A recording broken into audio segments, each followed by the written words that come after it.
What's going on, everyone? So I'm here with my lovely wife, Trish. Hello. I forgot your name for a moment. And how long have we been together? We just figured it out. It's over 6 years. Over 6 years. Yeah. So in that time, I've been just going on and on about home theater. It's a huge passion of mine. And she's been kind of along for the ride. But today, I want to quiz her. I want to test her to see, has she retained any of this knowledge that she's kind of picked up in passing? And she says she watches my videos, but does she actually ingest this and process this knowledge? And that's what we're going to do today. So I'm going to quiz her. So what do you say we just jump right in? All right. Let's do it. All right, so I have a list of 12 questions here. Have you seen these questions? Have I asked you these questions No. recently? Okay, so if you win, do you have any idea what you get? A pet dragon. No, you get a year subscription to Jelly and Jams magazine. Let me tell you, it's worth it. So, Great. why don't we just go ahead and get started? So, we're gonna Okay. start with the first question. I'll cue the dramatic music now. Okay, here we go. Question number 1. DVD has been around for a long time. Can you tell me, though, what does each individual letter in DVD stand for? I think it's digital video device. She's so close. So close. You wanna take another stab? Digital video disc. Bam, there you go. The other answer would have been digital versatile disc or versatile disc. Okay. Because DVDs in general can actually do more than just hold video. You know, you have DVD burners and stuff on your, or you did, I don't know if you still have those around, but they can hold files and all that stuff. Programs. When you, programs, anything you want to put on there. They're basically essentially a disc form of the a physical floppy. hard drive or like, something. Yeah. They're like the floppy disks. Yeah, too. exactly. So, yeah, she got that one right. Moving on to the next question. Okay. And I probably should say I've tried to order these in what I feel is easiest to most difficult, but maybe Great. I'm off. I already struggled with the first one. They already struggled with the first one. This one you might get this one though, because you've heard me talk about this. Oh gosh. There's a term called torch mode that's mentioned when talking about a display. Can you tell me what torch mode is? No. I don't think we mean flashlights like No. the UK. No. No flashlights. Torch mode? Yeah. Is that like having the brightness up too high? Kind of. So, okay. I don't- So, it's okay. It's I okay. don't remember So, you ever talking about torch I've mode. probably said it in passing, and that just, she pays attention Yeah. all the time. Apparently. It's like you telling me about true crime. I just zone Yeah. out.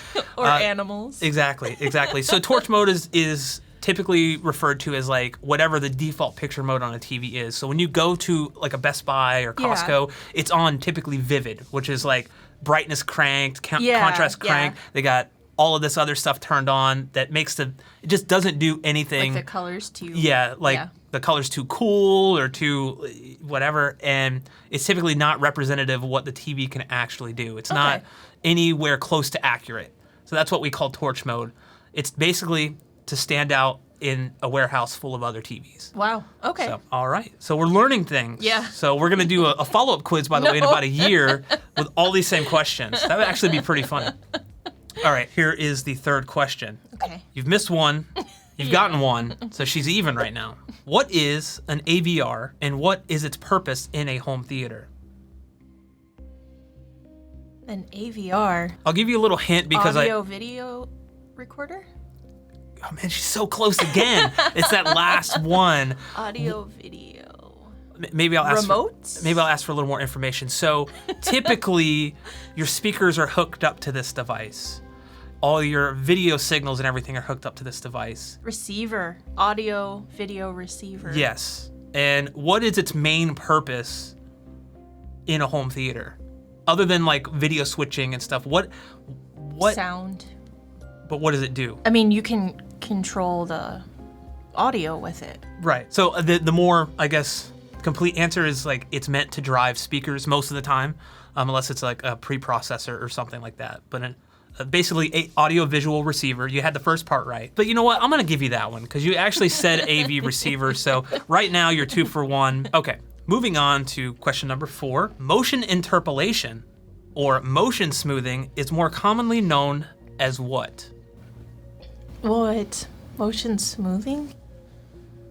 I don't know. Do you need a lifeline? You want to call a friend? Yeah, I want to call Call a friend? Who would you call? Who would know this? No, I'm just kidding. You? All right. Hello? Okay, so when I say motion smoothing, typically there's something associated. I'm thinking like something to do with frames per second. You're very close. You're very close. When we watch something and we go, oh, it looks like we're watching behind the scenes footage. What are we normally talking about? Oh, the soap opera effect. There you go. But that's basically what it is. It's taking 24 frames per second or 30 frames per second, and it's interpolating or trying to figure out frames in between. Because it's essentially taking that and turning it into 120. So yeah, you got that one. So right now, you've gotten 3 right. Ooh. You've gotten 1 wrong. Okay, well at least I'm not shut out. You're not shut out. Okay, so moving on to question 5. What does the acronym HDR stand for? Oh geez. HDR? It's actually been around for a long time, the acronym itself. So even back in days of photography, it's been used in that. It means something different with photography and something different in video, technically, but the acronym stands for the same thing. HD, I believe, is high definition. Okay. HDR, high definition recorder? Dang it. She got, oh, you're so close. I always get the first 2. Yeah, well, actually, you got the first one. Oh. So HD does stand for high definition in general terms, but when we're talking about HDR, Yeah. it's referring to the dynamic range of a signal. So it's high dynamic yes. range. That Okay. basically means the difference between the darkest black point, the darkest Yeah. darks, and the highest peak brightness. So like the sun and then like a shadow that's like in almost complete Yeah. darkness. That's what it refers to. So Gotcha. it just widens that, which is why it's called high dynamic range. Okay. So no worries, you're still 3. You got 3 right, 2 wrong. Moving on to question 6. Okay, we talked about receivers earlier. Mm-hmm. Now, if you are using a receiver's upmixing feature, what are you doing? Up mixing. It's kind of self-explanatory to people that are familiar with receivers and audio, Which I'm not. but so. you're not. So this is kind of a, This is why you do all this stuff. yes. Up mixing is that something to do with making things sound louder? Not really. No? Okay, I totally don't have Okay, this. so upmixing actually refers to taking a source that has maybe a stereo source Yeah. and upmixing it to 5 channel or 5.1 Oh. channel or surround sound. And it's also used to take like a standard audio track and upmix it to include Dolby Atmos height stuff above you or DTSX or something. Okay, you're even now. You're 3 for 3. Okay, so moving on to question 7. If someone says a speaker sounds too bright, what frequency range would they be talking about? Speakers have essentially 3 different frequency ranges. So lows, mids, and highs. So if a speaker sounds too bright, probably just gave it away. Yeah, the highs. Yeah, I just gave it away. She's my wife. Come on, guys. This is not an intense contest. I'm gonna give her that one. So we're moving on though. But you have 4 questions right, 3 questions wrong. I suddenly turned into Jonathan Ross. Okay, moving on to question 8. We're on question. Is that 8 now? I think so. 2, 4, 6, 7. I can't count. Yes, we're on question 8. All right. Gotta start getting really difficult Oh now. man. Someone says to you that they have a 5.1.4 surround sound system. My question to you is, what does each number in between the dots mean? So 5.1.4. Is that like areas? Kind of. You're kind of in the ballpark. Like front and back? Kind of.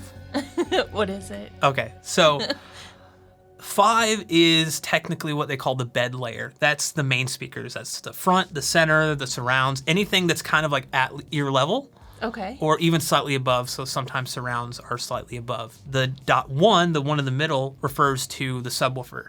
So someone might be like, I have a 5.2. That means they have 2 subwoofers. Oh. And then the final one, .4, would mean that they have 4 overhead speakers. So it goes from... we have a 5.4.2. That's it. Yay. She's got it. She's got it. All right, but I can't give you that one, so... No. Sorry. So That's now, okay. yeah, I don't even remember the score. What, do you remember the score?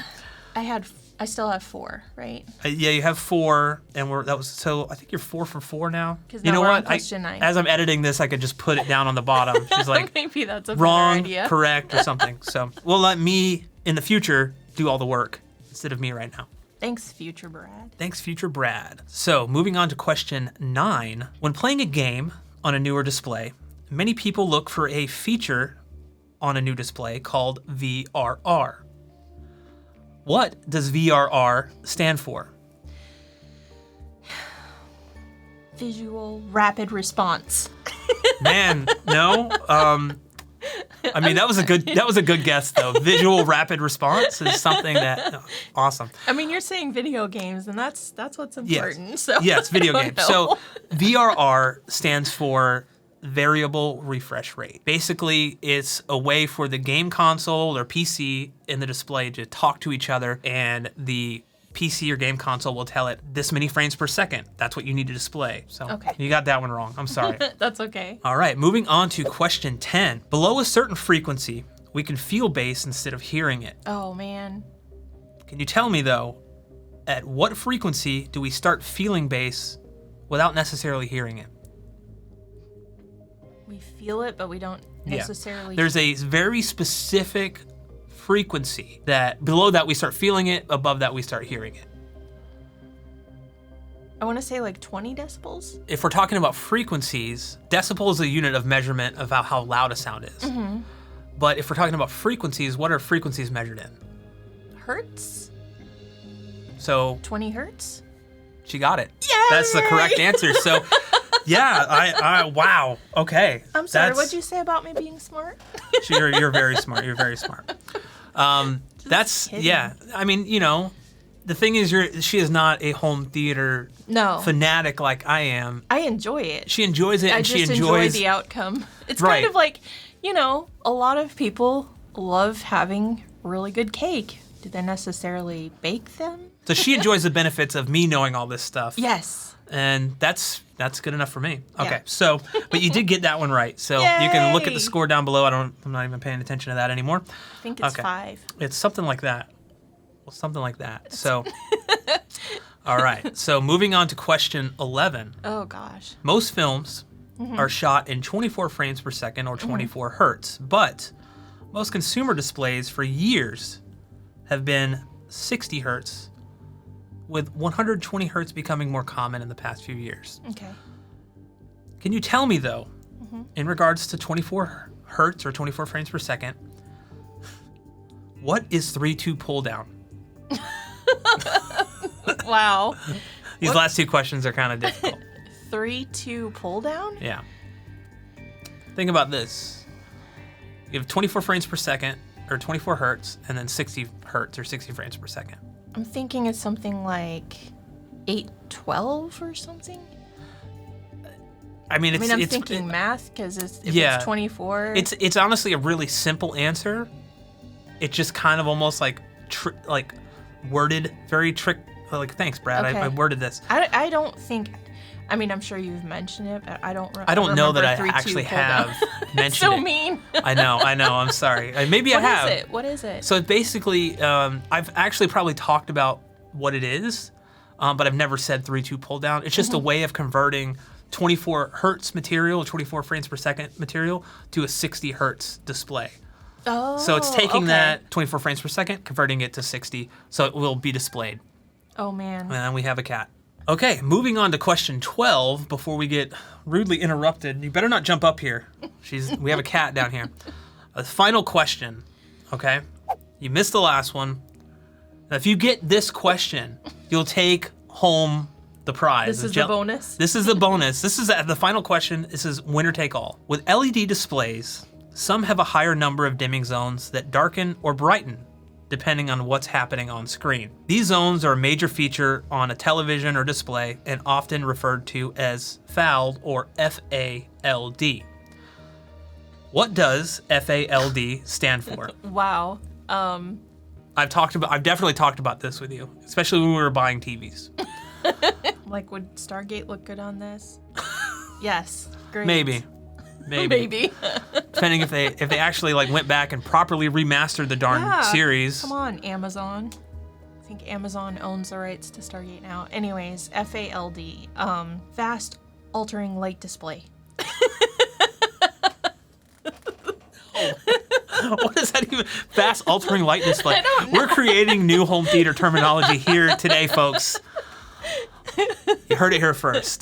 So that is incorrect. Do you want to take another stab at it or no? No. Okay. So full array local dimming.